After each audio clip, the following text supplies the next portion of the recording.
Salut, c'est Antoine Borello pour le tac au tac sur Spot Gym.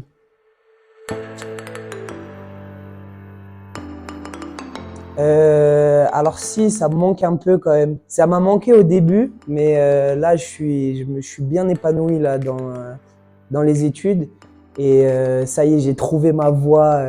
Donc non, je suis content. Il y avait une petite nostalgie au départ, mais là ça y est, je prends que les bons moments.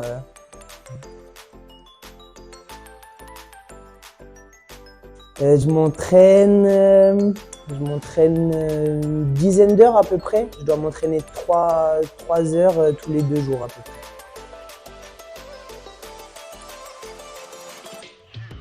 près. Alors je suis passé de 32 heures, entre 30 et 35 heures et jusqu'à 10 heures. C'était trop bizarre parce que moi, dans mes représentations, je pensais que si je m'entraînais plus 30 heures, bah, j'allais devenir comme ça, j'allais perdre tous mes muscles. Mais en fait, non, le corps s'adapte très bien. Et, euh, et 10 heures d'entraînement, ça suffit largement pour garder un corps d'athlète comme ça.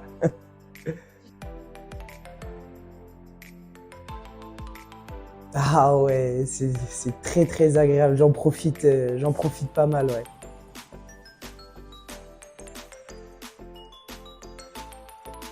ouais. Les compétitions sont pas plus difficiles puisque du coup j'ai réduit l'intensité. Donc là, en fait, les mouvements que je produis sont à un niveau inférieur à ce que je faisais avant. Mais non, quand même, ça me demande de l'entraînement. Mais du coup, c'est adapté au niveau que j'ai, donc ça va. Ça s'est équilibré. Ça s'est équilibré. Bah moi, en vrai, j'ai toujours été un passionné de gym. J'adore faire de la gym pour la gym. Donc moi, avoir un grand niveau ou faire à bas niveau, moi, de faire soit un double arrière avec deux vrilles ou un salto arrière, ça me plaît. Donc donc non, franchement, là, moi, vraiment, j'aime ce que je fais et je trouve ça vraiment cool de faire un plus petit niveau, mais d'essayer de faire vraiment à la perfection. Ça challenge aussi et c'est une autre manière de s'entraîner, donc c'est cool.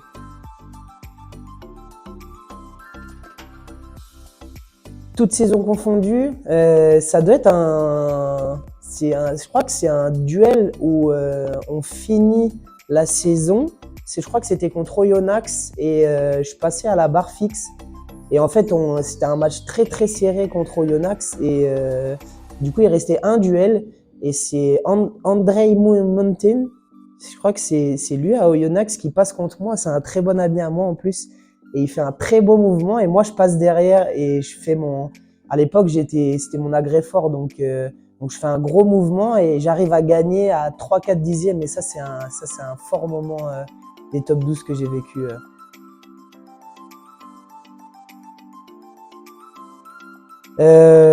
Bon, ça, il y en a eu plein. Dès que tu perds un duel, de toute façon, le but c'est de gagner, hein. Mais non, il y en a pas de particulier. Il y en a pas où j'ai vraiment fait. Je devais gagner et j'ai fait un massacre, plein de chutes. Donc non, il y a pas de. Un peu de déception quand tu perds un duel, mais bon après l'équipe est là pour compenser. Big up à la Green Team qui suit.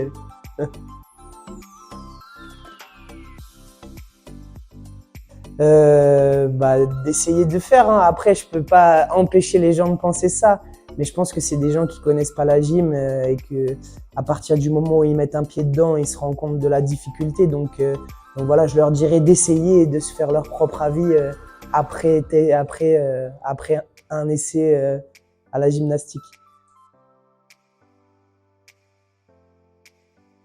La barre fixe du coup, mais j'aime bien aussi les arçons et les barres parallèles. Euh, il y en a pas que j'aime moins, mais il y en a où je suis moins bon. Et le saut, j'étais moins bon, mais j'aimais la difficulté de devoir me dépasser pour essayer d'être un minimum bon. Donc pas d'agrès, mais le saut, c'est vrai que c'était dur, ouais.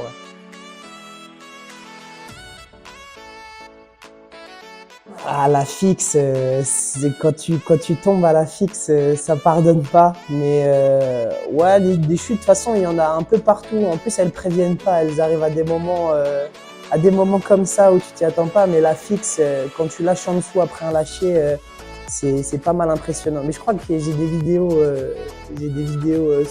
sur Instagram.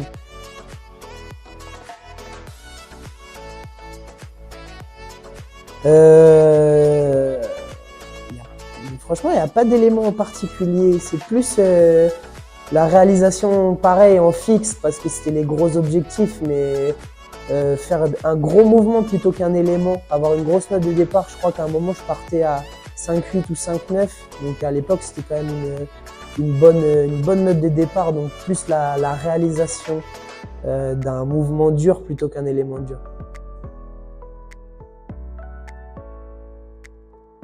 Je pourrais pas enlever un agrès, sinon ça serait plus la gymnastique. Mais tous les agrès ont leur importance, donc moi j'en enlève aucun. Je garde les 6, même si le saut c'est difficile.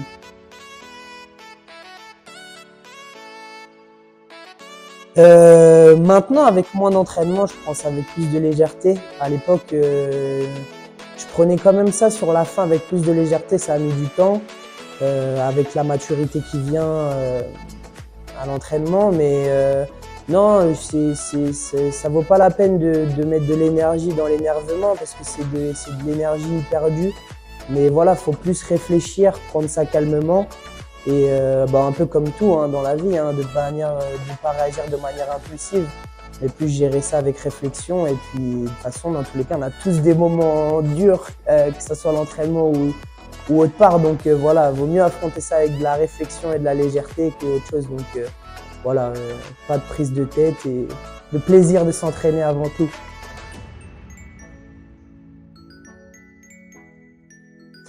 Euh, la rondade à droite, hein. Attends, je sais pas si c'est à droite. Ouais, comme ça. La rondade comme ça.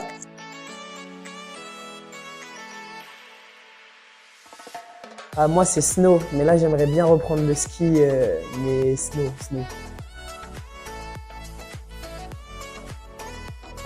Maintenant, je peux y aller tranquillement. Si je me blesse, c'est embêtant pour moi. Mais non, quand on s'entraîne, vaut mieux éviter parce que la petite chute est rapidement arrivée. Sachant qu'en plus, quand on y va, on fait un peu les foufous. Donc non, éviter pendant les périodes de compétition en tout cas.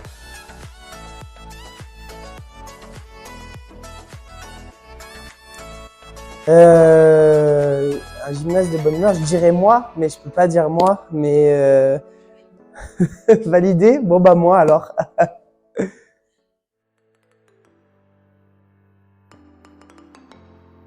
Euh...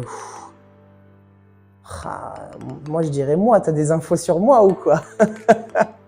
Moi c'était la capacité à, quand je vivais à l'internat juste en haut du pôle, on est juste au-dessus et j'arrivais quand même à être en retard. Donc là, c'est moi qui me viens parce qu'en général, j'arrivais souvent après les autres. Mais rarement quand même. Je suis quand même rigoureux maintenant. J'ai pris en maturité.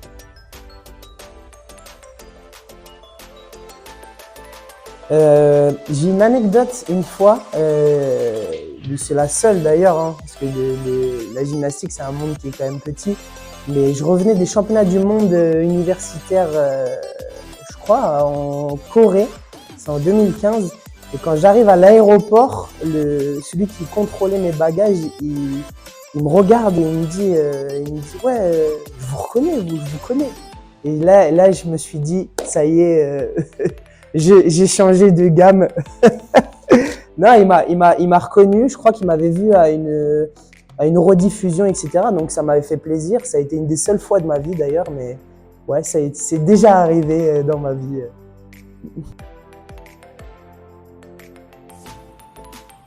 Je pense que c'est quelque chose qui prend du temps, de la réflexion. Moi, c'est quelque chose que j'ai préparé, ça a mis son temps. C'est une idée qui met du temps parce que je pense que c'est pas un secret de dire que il y a beaucoup de sportifs qui ont une belle carrière qui ont du mal à, du coup, à trouver d'autres objectifs. Quand on a eu des gros objectifs, qu'on a fait des médailles, etc. C'est pas forcément mon cas, mais qu'on a connu le haut niveau, c'est difficile de mettre un terme à tout ça. Donc voilà, moi la transition, elle s'est faite naturellement parce que j'ai trouvé d'autres objectifs, notamment dans le professionnel. Mais c'est quelque chose que j'ai préparé, donc voilà. Je pense que ça n'a pas été dur pour moi, ça peut être dur pour certains, mais l'important c'est vraiment de préparer quelque chose et de trouver d'autres objectifs, d'autres choses qui nous font vibrer. Et je pense que là, dans ces cas-là, la transition, elle se fait naturellement. Pas trop compliqué quand on sait pourquoi on le fait. Ça demande quand même beaucoup d'organisation, d'investissement aussi. Après, moi, dans les deux, j'ai l'avantage d'aimer la gym et d'aimer les cours que je fais en kiné. Donc voilà, c'est de l'organisation, c'est peut-être un peu des sacrifices aussi, mais on peut pas appeler ça comme ça, vu que c'est des choix personnels qu'on fait. Non, c'est de l'investissement, c'est possible, mais il faut savoir pourquoi on le fait.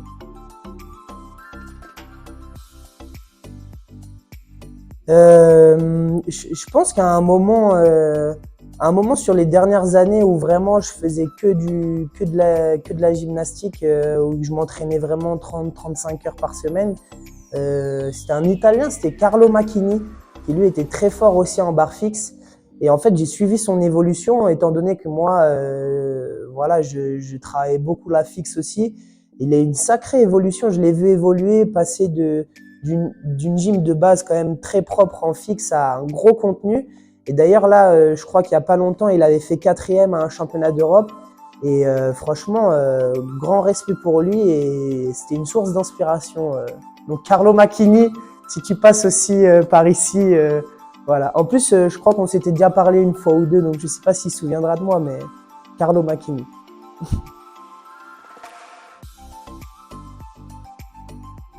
Plus rap français. Après, moi, je dirais plus zouk, hein.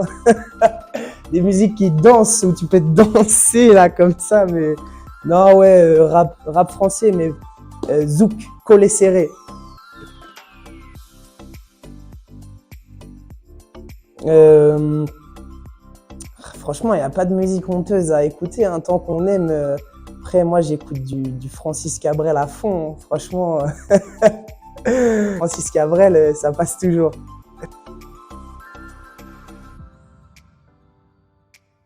Je pense à un petit singe fougueux, une petite canaille, voilà, qui s'amuse au quotidien.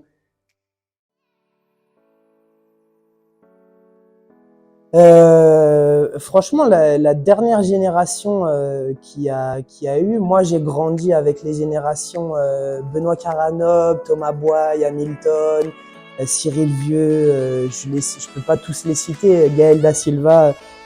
Cette génération-là, elle était vraiment, vraiment incroyable. Surtout que moi j'étais jeune et je voyais que ça travaillait bien. Franchement, cette génération-là, ça serait bien. Et puis avec Benoît Caranab, hein, on représente Noisy-le-Grand toujours, hein.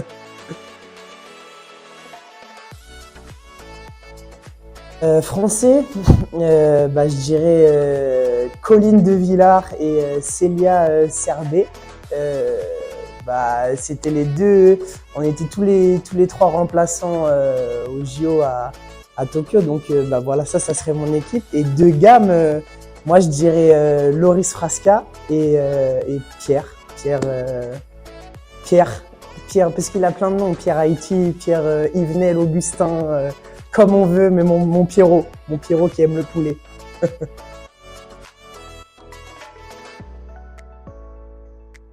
Franchement, ça me fait penser à détermination et vraiment voilà, avoir un objectif et essayer d'aller jusqu'au bout. Franchement, pareil, Laurette, moi j'ai eu la chance de faire quelques compétitions avec elle. Pareil, c'est une grande amie. Et voilà, bon, c'est triste de voir qu'elle se blesse, elle se reblesse, etc. Mais franchement, c'est tellement beau de savoir se relever à chaque fois. Donc malheureusement, c'est triste, mais c'est la vie. Et elle le prend comme ça. Elle a beaucoup d'abnégation elle essaye de faire au mieux pour revenir. Donc voilà, force à elle et moi ça m'inspire beaucoup de respect envers elle et j'espère que, en tout cas, elle aura aucun regret, qu'elle arrive à faire ce qu'elle à remplir ou à atteindre ses objectifs. Elle aura aucun regret parce que elle aura tout fait pour y arriver.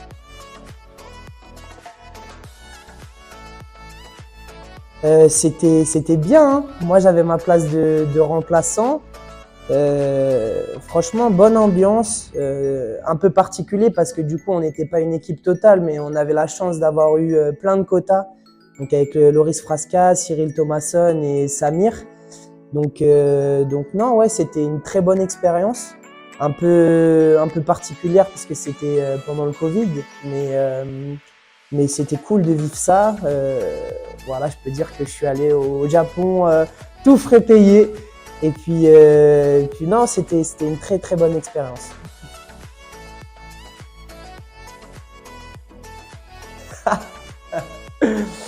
Euh, je sais pas, Fort Boyard. Je dirais toujours hein, Loris Frasca, Pierre et Kev, hein, Kev Dupuis aussi, parce que je peux affronter toutes les épreuves avec lui sans hésiter.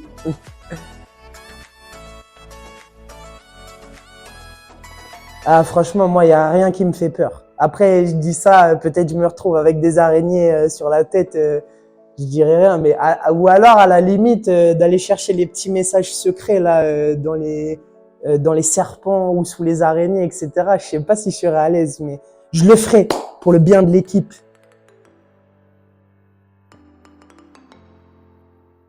Euh... Francis Cabrel. On chanterait des chansons d'amour.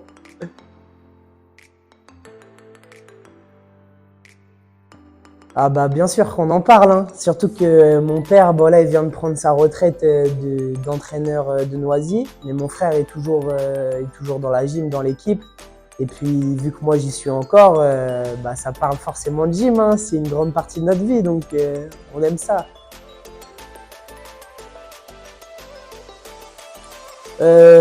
C'était pas mal en vrai, hein. Mon père est plutôt cool à l'entraînement. Donc non, ouais, c'était sur une courte période, mais ça s'était bien passé, j'aimais bien, hein.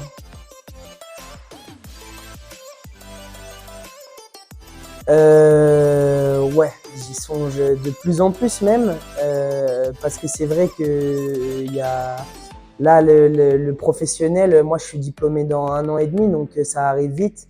Donc forcément, hein, la gym, je pense que ça restera toujours une partie de moi. Je pense que je ferai toujours des saltos à droite, à gauche, des équilibres, etc. Mais non, toute bonne chose a une fin. Et puis voilà, il faut que je tourne une page à un moment aussi pour en ouvrir une autre.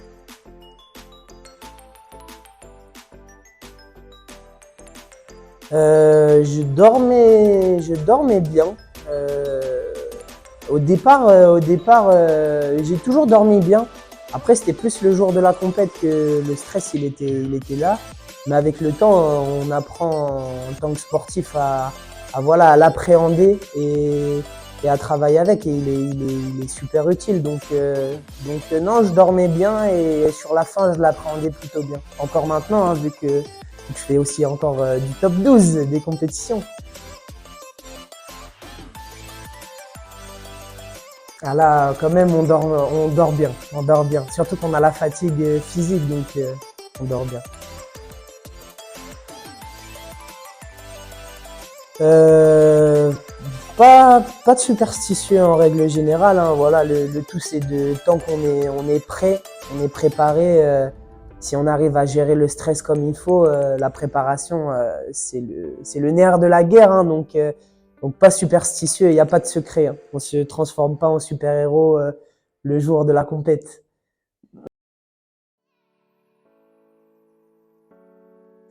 Euh, la compétition auquel je suis le plus fier, c'est les championnats du monde à Stuttgart en 2019, donc sélectif pour les Jeux Olympiques.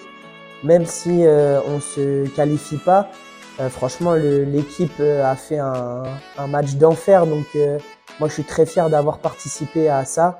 Donc après, bien évidemment, on s'est pas sélectionné, mais franchement, on n'avait rien à se reprocher. On avait fait une prépa avec plein de blessés, beaucoup de galères, donc très fier de cette compétition.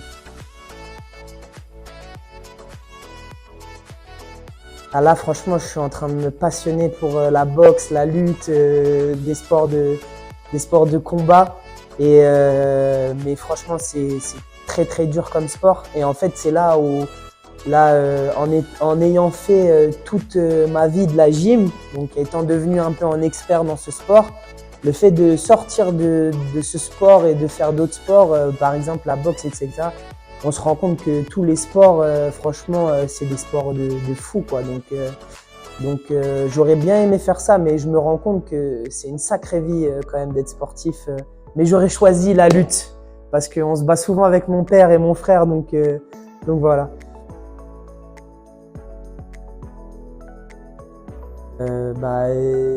Un mot, la famille, hein. Franchement, moi, c'est toute ma vie, je suis resté à Noisy-le-Grand. Moi, j'en suis fier. Je suis un enfant du club, ouais, c'est vraiment la famille. C'est des années de soutien aussi. Hein, franchement, un club dans une carrière de sportif, c'est tellement important. Ils m'ont apporté beaucoup de choses, donc voilà, la famille et ça changera pas, jamais même.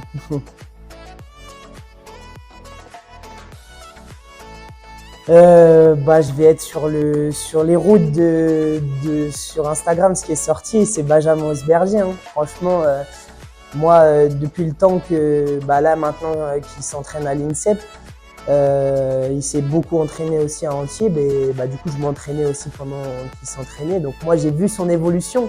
Il était comme ça. Et franchement, c'est un acharné de travail, un passionné aussi. Et franchement, pour moi, c'est la révélation de l'année, hein, parce que il a su se faire sa place au sein de l'équipe. À chaque fois qu'il rentre, il gravit les étapes petit à petit. Moi, à chaque fois, ce que je lui dis, c'est pas de mettre la charrue avant les bœufs. Ça veut dire que voilà, c'est un champion, ça se construit avec le temps.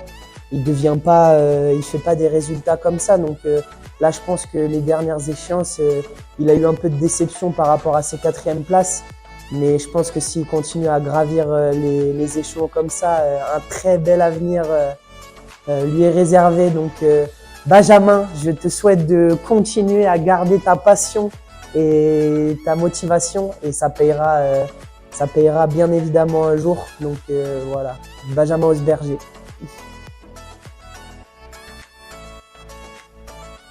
Merci à tous d'avoir suivi. C'était le tac au tac pour Spot Gym. Allez suivre en masse et je vous fais plein de petits bisous à tous.